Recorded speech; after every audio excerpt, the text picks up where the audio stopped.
নয়নজিৎ আজি এটা প্ৰসংগ লৈ আহিছো আপোনালোকৰ মাজত আৰু প্ৰসংগটো হৈছে ট্ৰেডিং তো এজন সুস্থ সমাজৰ নাগৰিকৰ দায়িত্ব কি থাকে যে ভুলটোক আঙুলিয়াই দিয়ক আৰু যদি শুদ্ধ হৈছে শুদ্ধটোক এপ্ৰিচিয়েট কৰক এতিয়া প্ৰসংগ আহিল স্বপ্ননীল দাসে নিজৰ ক্লাছত চিঞৰি কয় যে মোক অনুসৰণ কৰি তোমালোকে ট্ৰেডিং নকৰিবা এই ট্ৰেডিংটো হৈছে অকল লাৰ্নিং পাৰপাছৰ কাৰণে তো তোমালোকে চাই পেলাই শিকা তো পুৰা চিঞৰি আজি নহয় বা পৰখি নহয় এবছৰ আগৰ 2 বছৰ আগৰ পৰাই তেখেতে চিঞৰি কয় তো মই ভিডিঅ'টো দি দিছো আপোনালোকে এবাৰ চাই লওক টেকনিক্যাল এনালিসিস কি হয় সেটআপস কি হয় প্রাইস একশন কি হয় এখিনি বস্তু আমি শিকিম ইয়াত এই কোর্সটো টোটালি বেসড হয় লার্নিং পারপাসত ইয়াত কাকু কোৱা নহয় যে এটো কিনি লবি হেতু বিকি দিবি নো তুমি কেনেকে কিনিবা কেনেকে বিকিবা কি চাই কিনিবা কি চাই ইনভেস্ট কৰিবা কি চাই ট্ৰেড কৰিবা এটা ওয়ে এটা এপ্ৰোচ আমি শিকিম মাৰ্কেটৰ ওপৰত আৰু গুটেখিনি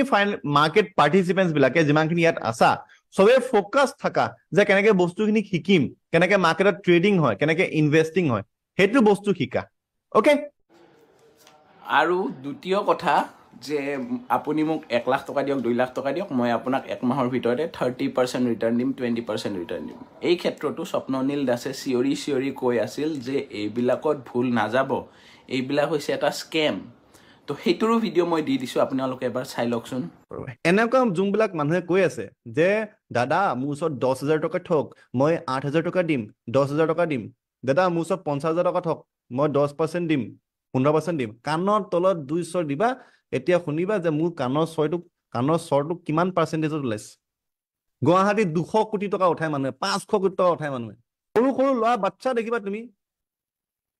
হা 200 কোটি টকা 100 কোটি টকা 150 কোটি টকা 300 কোটি টকা উঠাই ট্ৰেডিং কি কৰে কি নকৰে মাই বাপ নাজানো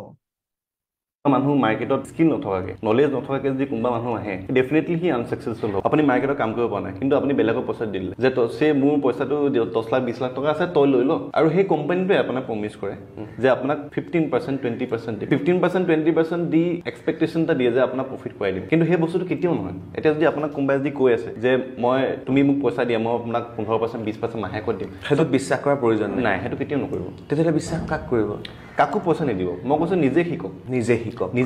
আৰু এটা স্বপ্ননীলে খুব ভাল কথা কৈছে যে ট্ৰেডিং যদি ব্ৰকাৰে কয় যে আপোনাক যে আপোনাৰ পইচা দিয়ক আমি ট্ৰেডিংত লগাম আপোনাক প্ৰফিট দিম হেতু কৰিবলৈ মানা কৰিছে আৰু লগতে কৈছে যে আপুনি নিজে শিকক আৰু তৃতীয়তে নবনীত ছাৰেও এটা ভিডিঅ'ত কৈছে যে স্বপ্ননীল দাসৰ PNL টো ভেৰিফাইড হয় তেখেতে 7 বছৰ টাইম দিছে 7 বছৰ টাইম দিয়াৰ পাছত তেখেতে আজি এইখিনি পৰ্যায় পাইছে তো হেতু ভিডিও দিছো আপোনালোকে এবাৰ চাই লওক মই পাৰ্সোনালি ভাবো যে স্বপ্ননীল দাসে যিখিনি দেখুৱাই কৰিছে হি হেজ আৰ্ন দ্য মানি তেওঁ পইচাটো আৰ্ন কৰিছে কাৰণ তেওঁ বিবেক বাজাজৰ ইণ্টাৰভিউ লৈছে মইও জানো কাৰণ মোৰ কাজিন এটাই তেখেতৰ লগত একেলগেই ট্ৰেনিং কৰিছিল তেওঁ যাৰ পৰা ট্ৰেনিং কৰিছে মই জানো তেওঁ বিজয় ঠাকৰেৰ আণ্ডাৰ ট্ৰেনিং কৰিছে গতিকে as a trader personally he has been successful so far so গতিকে কিন্তু বাকি কিজনটো ফ্ৰড বল পাৰ্সোনালি মই কৈছো এক্সাম্পল আমি স্বপ্ননীলৰ এক্সাম্পলটো এলো তেওঁ কিমান কষ্ট কৰিছে লাষ্ট 7 বছৰ আমিতো নাজানো নহয় আমি তেওঁ সাকসেসটোৱে দেখা পাইছো তেওঁৰ হাৰ্ড ওয়াৰ্ক যেটো তেওঁ কমিটমেন্ট যেটো ডেডিকেশন যেটো কৰিলে যেটো কাৰণে তেওঁ পাৰ্সোনালি নিজে সাকসেসফুল বুলি মই জানো সেই সাকসেসটোৰ পিছৰ হাৰ্ড ওয়াৰ্কটো কোনো নাজানে নহয় আৰু চতুৰ্থতে স্বপ্ননীল দাস মহাপ্ৰবঞ্চক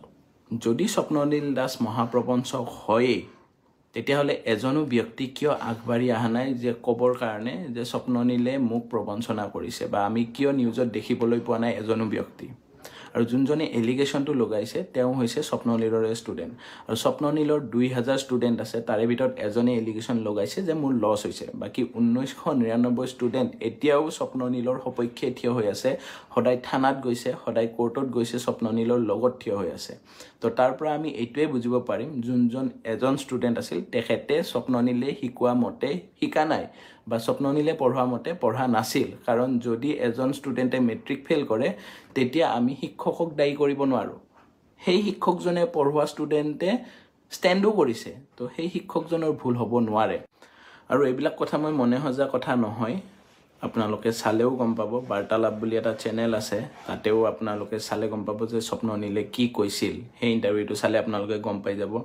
আৰু এজন বিবেক বাজাজ বুলি ট্ৰেডাৰ আছে তো বিবেক বাজাজ তেখেতৰো ইউটিউবত গোটেই স্বপ্ননীলৰ ভেৰিফাইড PNL দেখুওৱা আছে তো সেইটো চাইও গম পোৱা যায় যে স্বপ্ননীল প্ৰবঞ্চক নহয় বা ফেক নহয় বা তেখেতৰ PNL ভেৰিফাইড হয় আৰু নৱনীত ছাৰেও সেম কথাই কৈছে তো ইয়াৰ পৰা এইটোৱে বুজিম যে স্বপ্ননীল সোনকালে মুক্ত আকাশৰ তলত আহক